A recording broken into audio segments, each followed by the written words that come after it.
बचपन में भैंस चराई, 12वीं में पड़ा शादी का दबाव, सीरियल देखकर बनी आईएएस, भैंस चराने वाली से अधिकारी बनने तक की कहानी का संघर्ष जान लीजिए। घर की आर्थिक स्थिति कमजोर हो तो बच्चों को भी काफी संघर्ष करना पड़ता है। पढ़ाई लिखाई से लेकर अपने शौक सहूलियत हर जगह कंप्रोमाइज करना पड़ता है।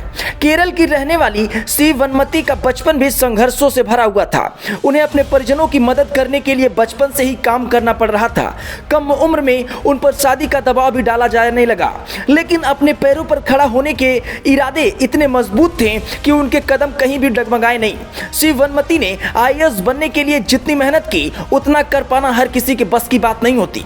आइए जानते हैं आईएएस सी वनमती के सक्सेस और मोटिवेशनल स्टोरी की कहानी। सी वनमती तमिलनाडु के इरोड जिले की रहने वाली हैं। उनके पिता कैब ड्राइवर हैं और उनकी मामूली इनकम से घर चलाना बहुत मुश्किल था। परिवार की आर्थिक स्थिति कमजोर होने के बावजूद उनके माता पिता ने उनकी पढ़ाई लिखाई में कोई रुकावट नहीं आने दी।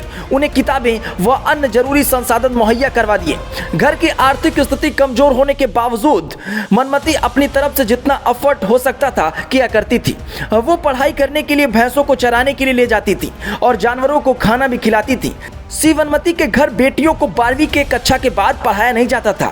12वीं बोर्ड परीक्षा पास करते ही सी वनमती पर भी शादी का दबाव डाले जाने लगा और उनके माता पिता तो चाहते थे कि वो आगे पढ़ाई करें, लेकिन रिश्तेदार का प्रेशर बढ़ता जा रहा था। आखिरकार वनमती ने शादी के लिए साफ तौर पर मना कर दिया।